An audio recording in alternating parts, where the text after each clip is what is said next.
Man, I was just Googling to just look up some stories. Sometimes I like to share some happy news or something interesting that I've noticed related to mental health or one of the subjects we've touched upon. And I just came across this article using recreational fear to overcome anxiety. Very cool stuff. I mean, the publication is The Star. I don't really know what that is. Um, so it could just be trash. I mean, nothing against The Star. I really have no idea what that is. But basically, the gist of the article is that recreational fear, like watching a movie that's scary or like going on a roller coaster, could help us practice handling our anxiety and fear, which is very interesting and also hilarious because I'm practicing my fear by watching something scary, which just results in me not sleeping for weeks. Hey everyone, I'm Patrick Jones, and welcome to episode 40 of That Gives Me Anxiety. So yeah, I think I need to reach out to the researchers on who provided the expertise for this article because this is very interesting stuff. But I've got a great episode lined up for today. Today our anxiety is caused by self-help and a little bit of social anxiety. That's sprinkled in there as well. It's just so funny to me that it, put yourself in this scenario. A friend comes to you and is like, "Oh, I just got this new book I'm really liking," and it's you're probably going to say something like, "Oh yeah, what is it?" Self help. I mean, your reaction is going to be like, "I'm talking to a loser," which is crazy, right? It's crazy that we have that reaction related to self help.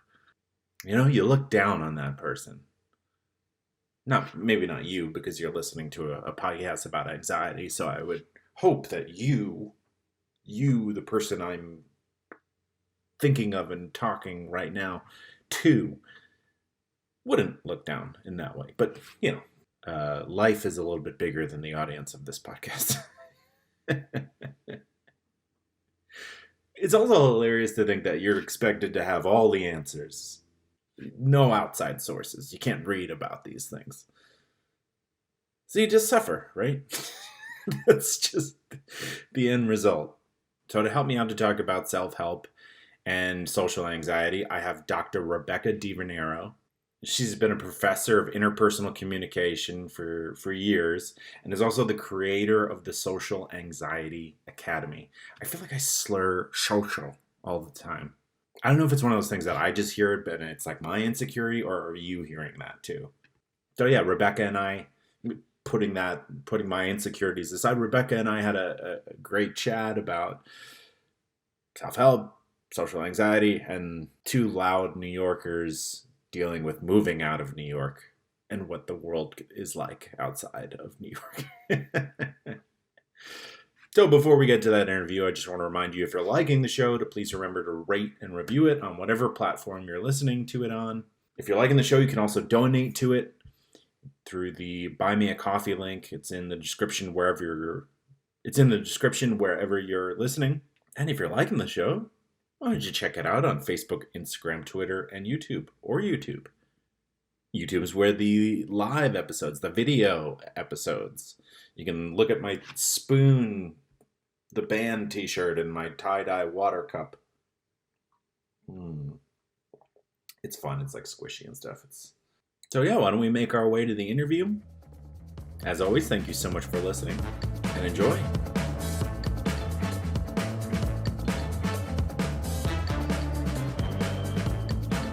Joining me now on the podcast is Rebecca DiVerniero. It's so much pressure, right? I just nailed it.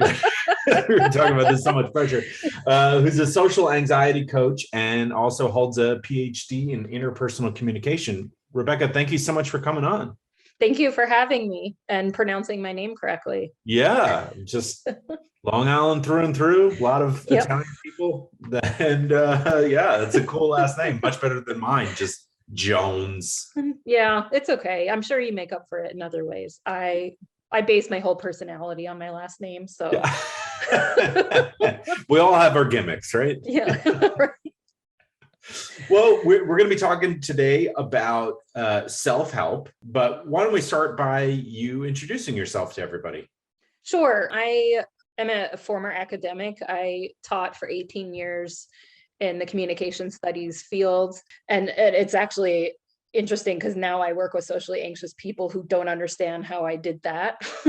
But that's a whole nother podcast. What, just having to be in front of people and Yeah. okay. Yeah, Yeah, which it's a is lot. terrifying. And so my background is mostly in pumping as much information into my head as possible. And it was logically driven my whole life. So you read as many articles as you can, you read as many books as you can, you're an expert in your field. And so because of that, I never really worked on myself outside of that, which is why I came up with this topic, because self-help wasn't really a thing that I knew about. And once I found out about it, I was like, I don't think this is a thing for me. I think it's for other people. So because my background is so logic heavy, there wasn't really a lot of space to like get in touch with feelings, or even though I teach interpersonal communication, which is about feelings. So yeah, I'm a very late comer into the self-help world, and I'm still constantly confused about what I should be doing and what advice I should be following and what advice I should be giving. Well, there's a lot of different ways you could take it, right? It's the nice thing is, I went to film school, and one of the things that was taught to us is there's many ways to be right. There's many ways, I'm sure, in the self-help industry to help yourself, I guess. Yeah, and I would say that's one of the bonuses, but also potentially one of the problems. Like which thing works best for me, especially if you aren't in touch with your emotions or don't really know yourself. How do you decide how to navigate all those messages? Like ordering food at a diner is just, right? There's a lot of choices. You taste a little bit of each thing for sure. There you go. More More like a buffet than that. Right, yeah. One interesting thing about self-help is I feel like only recently has it been widely permitted, right? I feel like growing up, there was a sense of you were pathetic if you, like, even that harsh of a word, not just soft, pathetic for doing that. And, and what do you think has brought along that change? Well, I think part of it, I assume we're around the same age and we're both from New York. So I was born in the early 80s. I'm from New York. And that it was like laughable to even think about working on yourself. Like your life is your life and you deal with it, end of story. So in addition to the New York attitude towards that, also the 80s, mental health wasn't really something that we got to talk about much. And so certainly the time was different. And I was probably 20 before I even realized that self-help was a thing, but it was still very much portrayed as this is what pathetic, super emotional people do. And I was like, well, I know I don't want to be like that. So I barely even acknowledged that whole world. I went to therapy a handful of times, stuff like that, but I never really got it. And I don't know that my therapist really got me, because I was just like, logically, this is my life and this is what I have to deal with. So I didn't understand that change was an option. And I think representations of self-help didn't help them. I remember watching an episode of Sex and the City when I was about 20. And one of the characters, Charlotte, is getting divorced, and she goes to a bookstore and goes into the self-help section, and people are like laying on the floor crying and everyone's super uncomfortable, like eating their hair, and she goes to get a book, and one woman who's sobbing on the floor goes, oh yeah, that one helped me a lot. And Charlotte, the character, puts the book back and goes running and pretending that she was supposed to be in a different section of the bookstore. So that was my real introduction to what that might mean. And then I remember Tony Robbins being a thing around the same time. Like he was really big, but I would listen to what he said and I'd be like, what is he even talking about? It just didn't make any sense because our upbringing was so different. So I think part of it is, the mental health itself being something that is much less taboo now, and that there are places like the internet, even though there's a million things wrong with the internet and the things Mhm. people say and do on the internet. There's apparently, I thought Instagram was just puppy and kitten photos, but once I started looking for more self-help stuff, I was like, oh, there's a whole other side to Instagram, and it's very Mhm. positive and supportive. And I never would have even thought to look for it until I decided I wanted to work in that space. Yeah, that's So great news. so I think part of it is depending on your age and what you grew up with, you have to actually go look for those things because Mhm. it's not obvious, Yeah. and it's looked down on. Right. It's almost like something you have to do in the shadows, right? Right.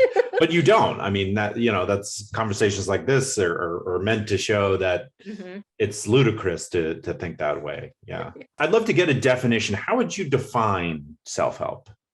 Well, I think self-help can be a lot of things, but it's essentially self-improvement in some way. Mhm.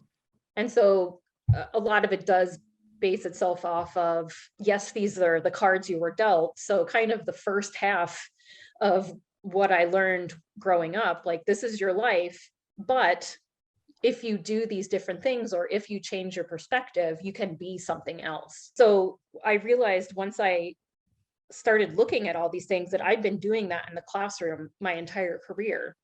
And my students would come in, assume, well, I was a nerd in high school. That's it for my whole life. Like nobody likes me. I don't have friends. And I'd be like, no, here are these logical reasons you're wrong.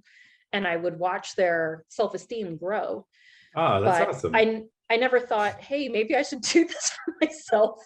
Um, Mm, be- because it just didn't make any sense to me. So I guess self-help would just be acknowledging that your perspective might be limited and seeing how you can grow whatever avenue you need to grow in. I love that. So let me get this straight. In today's day and age, you're supposed to be drinking a ton of water, doing yoga, making sure you and your whole family is happy, strike a good work life balance, exercise, read books, watch movies, eat healthy meals, be a big part of your community, and get 8 hours of sleep. It's unrealistic. It's too much. Well, that's why there's Instacart to take a little bit off your plate or help put a little bit on your plate. Ah, I'm so sorry.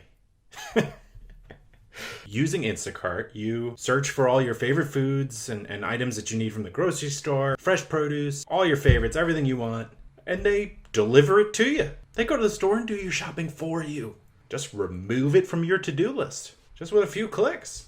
And you'll have your items delivered to your door in as fast as an hour. It's pretty quick. And through the link in the episode description, they're offering free delivery on your first order over $35. But you got to make sure you click the link in the description. That tells Instacart that this show sent you and it helps support the show. And you can also take advantage of the free delivery. So yeah, be nice to yourself. Give Instacart a shot. To share a story, I didn't realize how rigid I was until I started living with my fiance, and like how accepting I was of like, this is just the way things are. Like, so much so when I get into a car, let's say we get a rental car and the seat is like pushed forward a little bit, like I just sit there and accept it. And my fiance will look at me like, what are you doing? Move this, like you can move the seat and make yourself comfortable. It's horrifying to think how much I just accepted it Hmm. throughout my whole life until a couple years ago when I finally was Yeah, like, oh, really. I can be better. Yeah, and it seems like a lot of people choose maybe one aspect of their life where they go for it. Like you do stand up, right? Yeah, I do like Yeah. sketch and improv and yeah, a little bit of everything. Yeah, so like that is insane to me. I could never get in front of a room full of people and cross my fingers and hope I made them laugh. So Mhm. to me, that is not an option, even though literally it is. So I feel Right. like you figured out that component. For me, it was school and moving away from New York and like living my life elsewhere. So because I guess because I figured that part out, I thought that was kind of all I could put my effort into. And Mhm. I was putting so much effort into constantly learning and helping my students there wasn't really even a thought in my head of, you should probably feel better when you're not in the classroom. I was Yeah. like, no, I'm just an unhappy person. The end of story. Oh God. Well, I'm glad you're laughing about that, because that's Yeah, a little sounds dramatic, but it was really my mindset. yeah. It's interesting to hear you talk about moving out of New York. I think I was thinking about this. I moved out of New York. I live in Charleston, South Carolina now, and a physical move like that has allowed me to become the person I want to be, and a little bit more in a physical. Like I don't know what it is. Maybe it's just maybe you can shed some insight on your experience. But yeah, it's I feel like I'm able to introduce myself as the person who I expect to be, as opposed to people holding you in one snapshot of who you were at one point in your life, right? Yeah. And so I think everyone should get away from wherever home is for a year or two at least, just because people will see you differently and you're not like trapped in this identity. So for me, even though I absolutely love New York and go back whenever I can, it was very important for my self-development to get out of there, because I was only ever going to be that version of me, because how other people respond totally changes who we're allowed to be in a given space. And a lot of my research when I first got into grad school was about like regional differences and what you decide to like cling on to from places you might have lived before versus what you accept from the place that you're in is a lot of identity work. And identity work is really important, so you feel like you have some control over how you're perceived by other people. Very interesting. Yeah, I think a lot of people don't realize they have some of that power. It might just be their environment that's the problem. It's very surprising how people react to you when they don't know you, right? I mean, you certainly get more benefit of the doubt, and it's a mirror being held up that like people see you in a different way, and it may be the way that completely changes your outlook on yourself, right? Yeah, I mean, I went into the classroom my first day when I was 23, and I was like, what the hell am I doing? Like, no one ever listened to anything I ever said in my family or in New York. But then I walked into the classroom and they sat there and they paid attention, and I asked them to get their books and they got their books, and I was like, holy crap, things are different here. So because of that, I was able to grow. I mean, I could have just manipulated the hell out of them, but I chose to use it to use that power for good. Right. Like build my own confidence and help them because they were willing to listen to me. So whether it's an actual physical move or just finding a new context where people are willing to give you some power, I think provides a lot of that self-help opportunity. I have my list of questions here, but I'm very interested if you can speak to some of your research that you were talking about, general, what people cling to in areas of the country. I don't know if there's anything that you can speak to on that. Sure. I also taught and still sometimes teach an intercultural class, and the students come in thinking we're going to learn about like Japan. But I'm like, if you literally go 90 minutes from where you live, you're in an entirely different culture. And so what the norms are, what the expectations are, change so much. And like you were saying, make you seen in a different light, that you potentially have much more or much less power.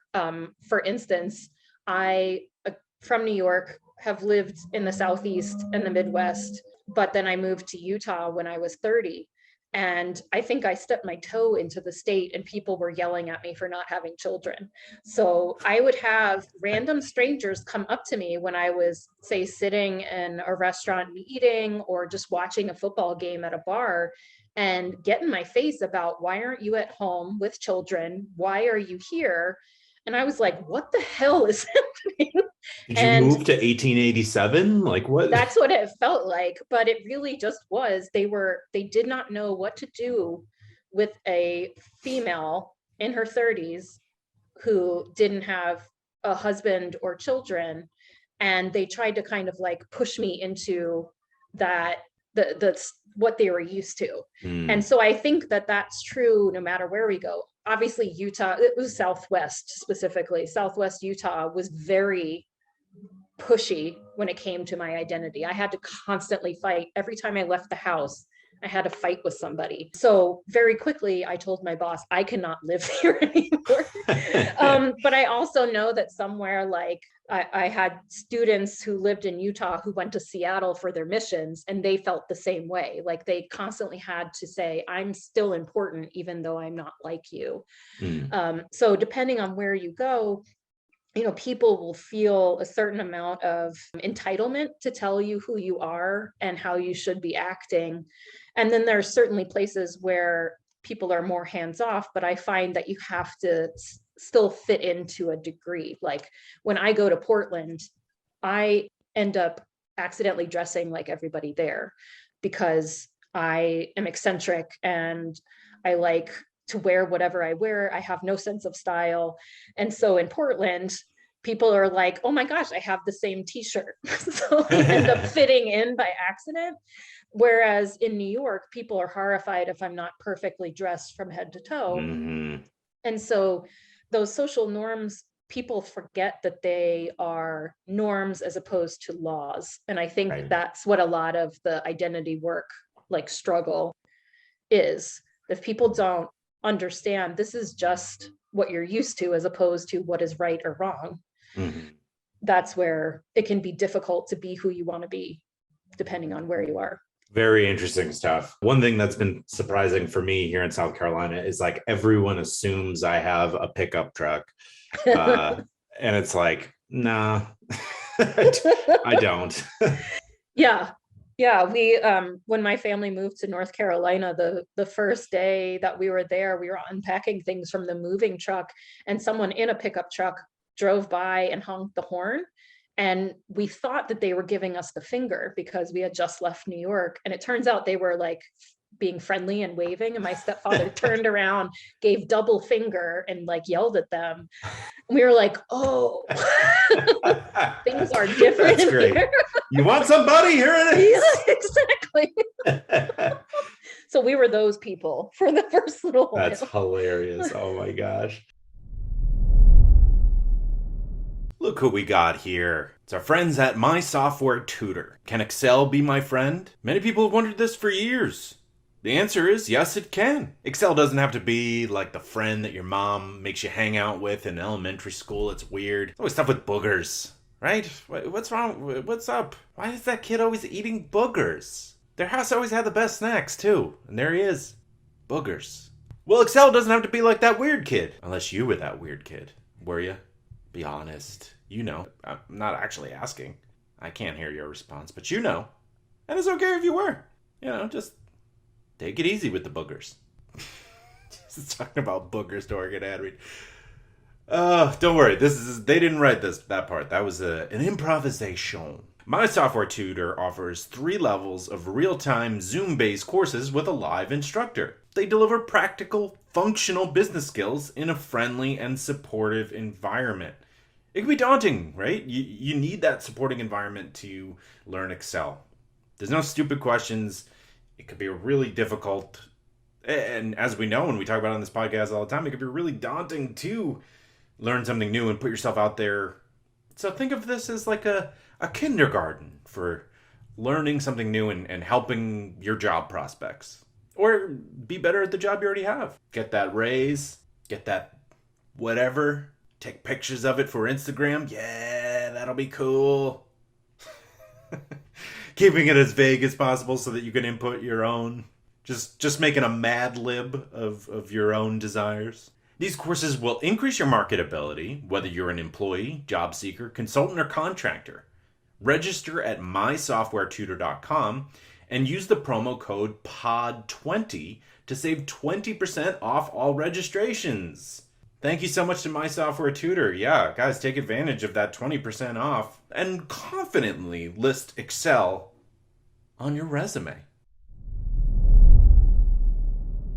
So someone is finally turned on to the idea of seeking self-help. what then, right? It can feel so daunting, especially if you're not exposed to things or don't have a friend group that talks about these things. Yeah, if you don't have the social support, it makes it all much scarier. One of the reasons I do like sites like Instagram is you can peruse at your own pace and decide what you like versus not. And there's, I mean, I've technically liked everything I've seen, but there's some things that work for you and things that don't. And so you kind of have to at least get in touch with what makes me the most comfortable so that I can change. So for instance, a lot of self-help, and I understand why it's not funny, but it's not funny. It doesn't make me laugh. It helps me, like, understand that I have feelings that are deeper than maybe the New York anger everybody sees. But I need to laugh occasionally. I have a dark sense of humor because of my hot mess of a brain, and I need to joke about how ridiculous life is. So once I was able to realize that, I started following people who had a sense of humor, and like this podcast, really, like it's not meant to be super serious or talking about anxiety, but it's not, we don't have to feel bad the whole time. We get to joke about no.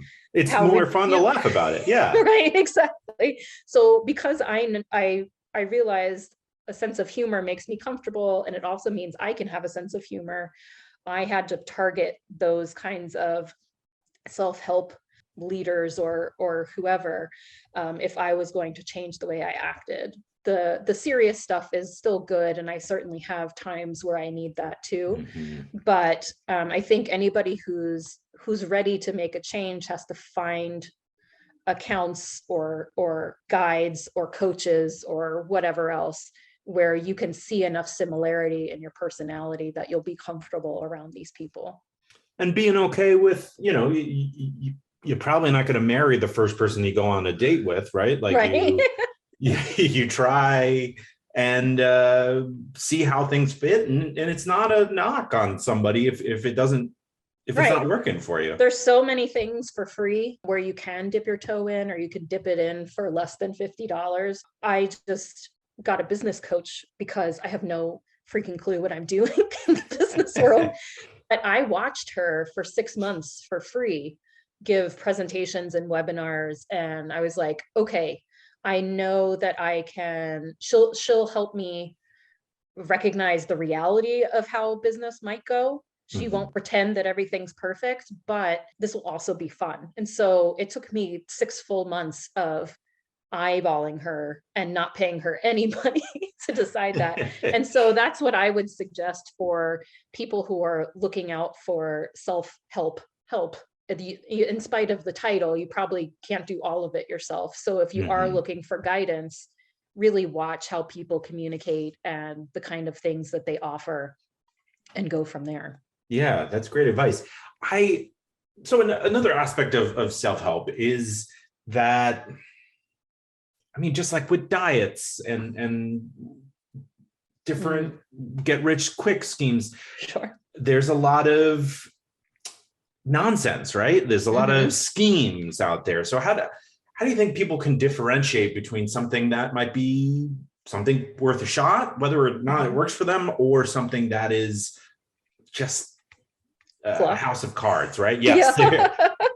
Yeah. One of the things I did, because I, like I said, I knew I needed help with the business stuff, but I had no idea where to start. And so I signed up for every single free thing I could find. And something like Instagram, because it has an algorithm that sends you ads based on your interest, it's super easy to just rack up 20 options in your inbox. Yeah, you have to be on their email address or their email server or whatever, but you have something free.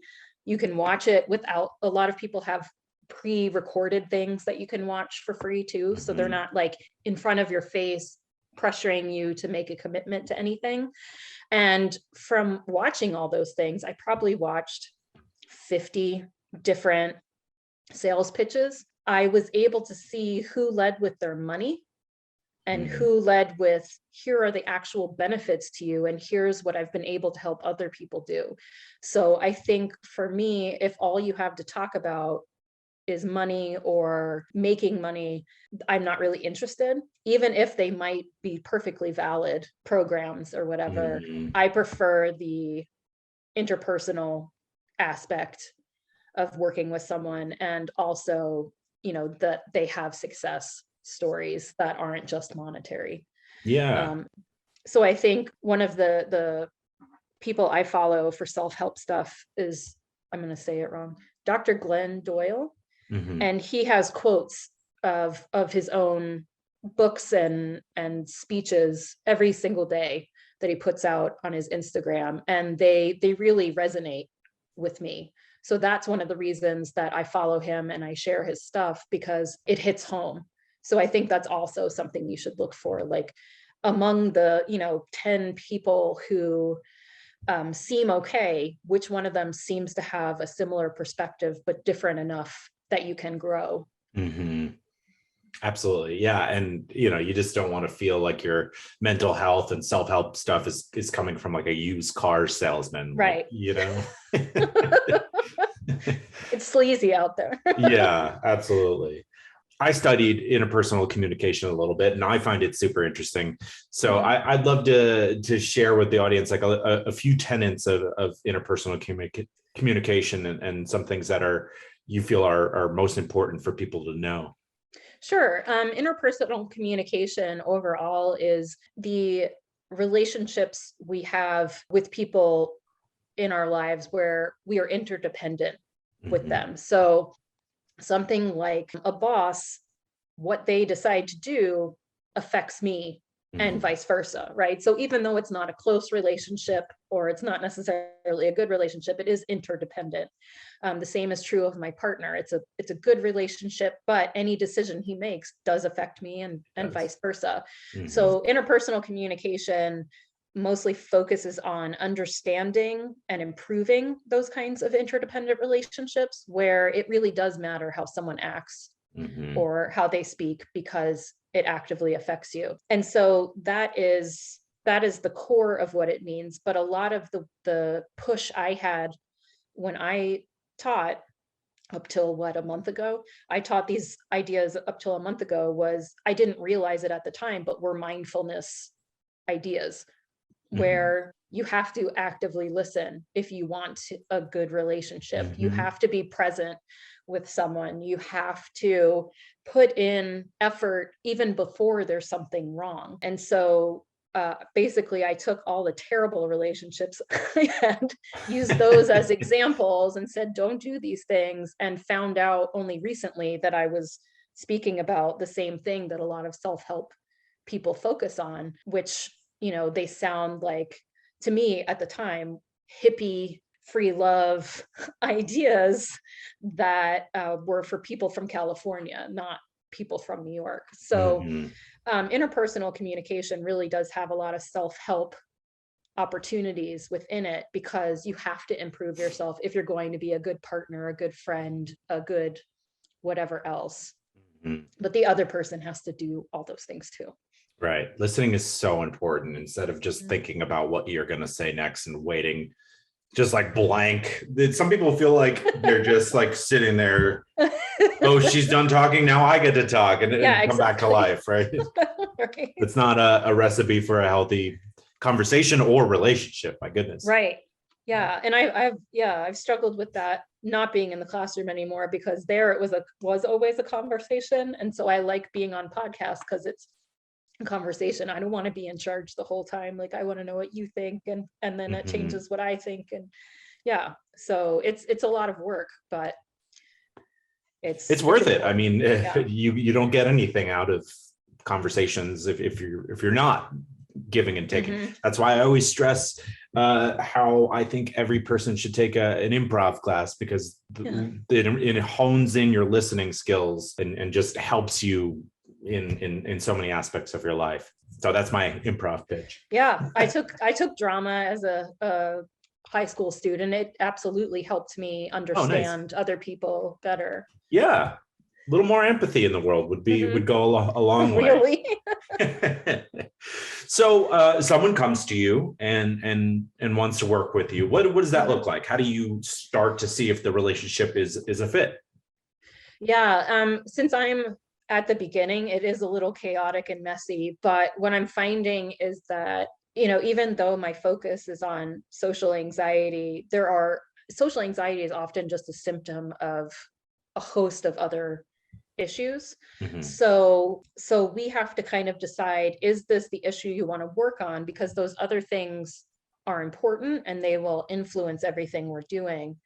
But I have to make sure that social anxiety is the focus because I am not trained in major trauma Hmm. support, or so I kind of have a checklist in my head of, this will create a good relationship where I can actively give them advice that is actionable and they can change, or they have other things that are much more important right now for them to work on. And I assume on the other side, it's, does she have new insights that I haven't heard before? And because I come from a communication perspective, I try to illustrate those.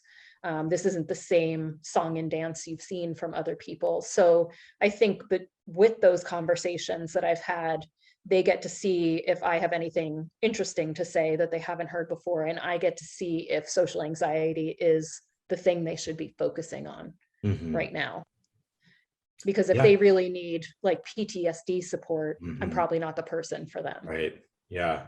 Oh man, it is. I haven't really thought of approaching social anxiety from an interpersonal communication perspective, right? Because it's a lot of it is based on a fear of rejection, and so that Yeah. makes me think of going to therapy. But you can improve so much by focusing on this aspect of if you're bringing your best self and you're truly listening to people, it lessens Mhm. the chance of a rejection, because at the end of the day, people will be like, oh, well, they're nice, right? They listened and they asked questions, and yeah. Yeah, and a lot of it is just, here's some interpersonal skills that will definitely make your chances better at enjoying the social interactions you have. But I also study and taught classes on the dark side of interpersonal communication, which is essentially a lot of how social anxiety is created. Because unlike depression, which you're probably born with,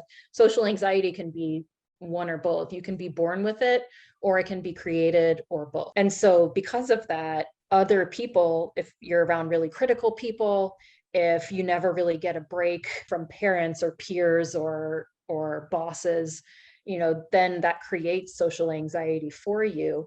And so I try to approach it from that angle. Like, we have all of these outside pressures from people in our lives, social institutions saying women and men should be like this, or whatever age you are, this is how you should look. And so it Mm. creates all this anxiety because people think, well, I'm not doing what I should be doing, or I don't look like I should look.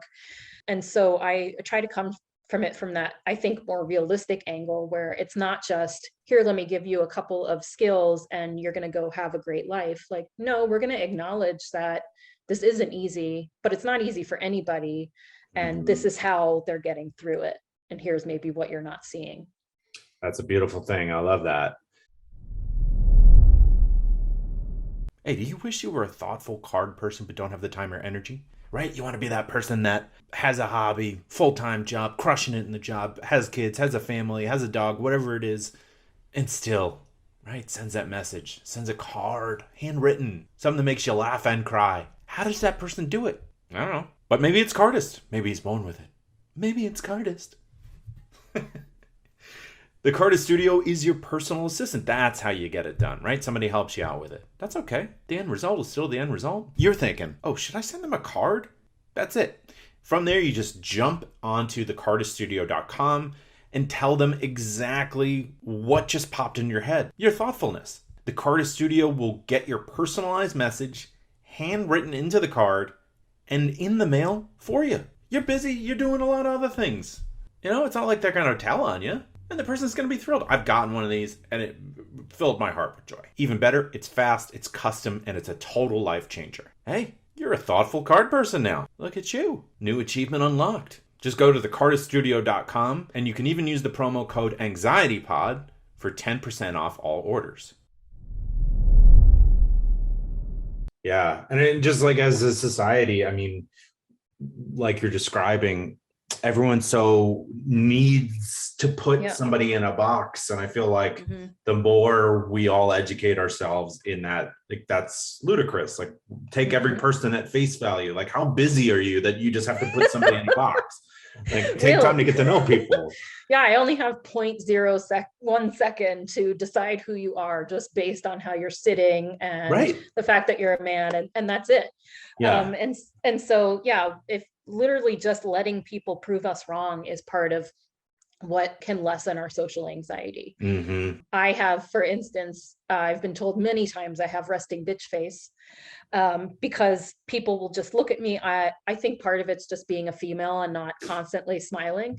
And so in that second, someone has decided that I fit into that category, and then I have to prove myself. Whereas if we just gave people a second, they would find that I'm only a bitch sometimes. I just look like one all the time. Yeah. That's great. So I have a similar situation where people assume, I've been told my whole life that people assume that I'm going to be an asshole because they say I look like a villain from an 80s movie.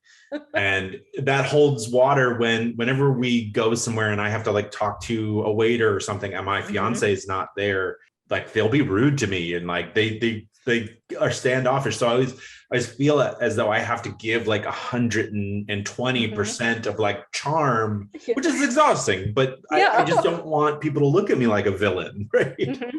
Right. Like I have to go out of my way to prove I'm not the person you just decided I am. Mm-hmm. And it can get exhausting, and that alone can cause social anxiety. Like I'd rather just not leave the house if that's how I'm going to get treated. And so that's another component of what people deal with, even though they think a lot of people don't understand that's why they're getting the reactions that they do, is that people are just making instant decisions about you, and that says more about the other person, I think, than it says about you. But it's hard to when you're being treated that way, it's hard to see that, but it is accurate. Yeah, and it frankly, people saying that I have resting bitch face is what turns me into kind of like I'm not going to respond to that, and then I'm going to just reinforce what they decided about me. Because it's exhausting. You're not going to change their mind, right? Like they've already decided. Yeah. What would you say to someone who's making their way either in social anxiety sense or in a self-help sense, and feeling a little bit stuck? How do you kind of get unstuck and get back on the path towards improving your mental health? I think that taking breaks is honestly a valid idea. You don't want to lose momentum. And so everybody's different. Everybody's breaks probably need to take different amounts of time. But giving yourself a break, because working on yourself all day, every day isn't realistic. You're a human being, you have other things to do. And so if you wanted to work on something like social anxiety, then maybe you do that once a week. Clients I've had in the past, I've said, if you can just give yourself 1 hour a week to go try to be social and put up with the things you don't like a lot of the people I work with are introverts. Like, of course you hate going to a new place and meeting new people because you have to have these meaningless conversations you don't enjoy, but you will never find a friend or people that you don't feel anxious around if you don't have these conversations. And so once you can strip the dread away from those smaller things, then you can kind of, I think, find another layer of what you can do now. I think all self-help should be incremental because it's just way too terrifying to do at once. And you probably, especially if you have anxiety, will not physically respond well to it. So I would never suggest anybody dives headfirst into the self-help world. You dip your toe in, and then when you get used to that, you find a way to go a little deeper. And there's probably no end, but there's certainly places where you're going to be more comfortable and can pause for a while. Yeah, that's great advice. Yeah, I love that. It's also, when you go out and you meet someone who's a jerk, when you eventually do meet someone who's cool and you become friends with, now you have this amazing story typically, right? If you just view it as like, you take the pressure off of that, right? Like people, it's fun to share stories where people are a jerk. Exactly. Like my horror stories from Utah basically drive half my communication lessons now, because Mhm. I'm like, look at how crazy these people were, because I just looked a certain way. And so we're able to use it. And so I think the same thing, like you said, is true, that if you have those bad experiences and you don't let them debilitate you, you can use them as learning Mhm. experiences. And obviously you don't talk to that person again. You find Yeah, other people to talk to. there's plenty. There's what, Yeah. 8 billion now? I Yeah, mean, there's, how many bad date stories are there? That's It's not any different when you're trying to meet new people for we would be friendships. on, if I started going down the list of bad dates, you'd have to clear your month. Really, it's its own whole coaching world, because Yeah. it's such a disaster. Oh man, yeah, geez. Just briefly, but I once went on an app date with a woman who was so drunk. She showed up so drunk, she started eating the full edamame instead of like popping it. Oh, Yeah, special that might have lady. been me. It Yeah. might have been me. I've definitely done both those things. Um, Oh man. so I am proudly some people's bad date stories. Yeah, I'm sure I'm somebody's bad date too. I'm not perfect. Yeah. Yeah. Well, I've really enjoyed this conversation. It's been a lot of fun to joke around it and also give out some good advice here.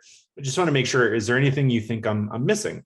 I think one of the key parts of self-help is that it and maybe also therapy and also medication, depending on your situation, is that self-help can teach you to be reflective in a way where you don't beat yourself up. Mhm. And that was the corner I turned finally a few years ago. I did get on Prozac first, I'm on it but I had, currently. yeah, it's great. Yeah, I big love help. Prozac. Yeah. But I had no social support at the time. I really had to figure a lot out myself, and looking at whether it was just Instagram or actually working with coaches or guides or yogis or whatever happened to work for me at the time.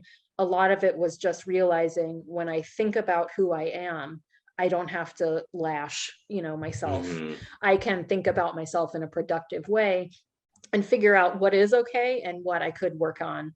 And you can do both things. You can self-improve and be okay with yourself at the same time. Love that. That's amazing advice. Yeah. So, where can people get a hold of you if they want to work with you, and also your social media? Yeah, my Instagram handle is at Surviving Social Anxiety. And my website is also Surviving Social Anxiety. It's in a bit of a reconstruction phase. So I would Mhm. suggest the Instagram, because I'll put any offer I have, I'll put on there anyway. Cool. And also there's memes every Friday. So that's really why we're all on the Who doesn't internet love to memes? begin. Yeah. But yeah, if you just want to see what I'm about, you can come to the Instagram, and you can always direct message if you have actual questions about working together. Awesome. Well, thank you so much for your time. I've really enjoyed meeting you and getting to know you a little bit, and we'll be in touch. Okay, great. Thank you. Of course. So what do we learn? The self-help section isn't just like a sad place, like that scene from Sex and the City that Rebecca mentioned. Yeah, just being nicer to people that are trying to work on themselves, and being nicer to yourself is for the best, right? So I have a good one for the weird thing that gave me anxiety this week. But before we get there, I just want to thank Rebecca. Thank you so much for coming on. I want to remind everyone of my other podcast called Death Space Filling the Void. Find it wherever you get your podcasts. If you're liking the show and you want to make a donation, you can through the Buy Me a Coffee link. It's in the description wherever you are listening. I don't know why my brain just shut down. Also, there's the Instacart link where you can sign up for Instacart.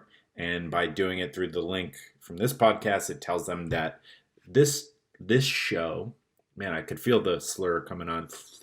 This show sent you. And that also helps support the show. We're also supported by My Software Tutor. They've got the promo code POD20 for 20% off, like courses and ways of helping yourself, like with Excel, things like that. And then there's the Carta Studio with the promo code AnxietyPod for 10% off your order. send a nice card to somebody. They'll definitely appreciate it. Okay. So the weird thing that caused anxiety. Jamie's birthday went real well. I think she was, I don't know what the chop was there. We rented a boat for her birthday, and we were zooming around Charleston. Pretty rough conditions for a somewhat inexperienced boat driver, but it was low tide. And at one point, we were just like letting the boat float, and we were nowhere near the shore, but it hit the ground. And so we had to get out and push it. And so this was happening to a lot of people that were in the area. You could see it happening. But it's like knowing, but it's like the second you put your foot in this like marshy area that we're in, it's just like, it was like stepping in quicksand, and you're like pushing a boat, and you're like looking around for alligators. It's right. It allows your imagination the freedom to invent any situation that could go wrong. Are we going to push it and the boat's just going to like float away, and I'm going to have to like wade through all this muck? It does not make me feel like a brave person to admit this. But yeah, we were able to push it out, and a lot of other boats were doing the same thing, and everyone was laughing, so it was just like a collective, funny thing to see other people going through while you're also just like, oh, God. So yeah, anyway, that was a really fun weekend, and I'm looking forward to doing it again, except I hope I don't have to put my little toesies in the mucky. Well, as always, thank you so much for listening. Have a great week, and I'll talk to you on Thursday.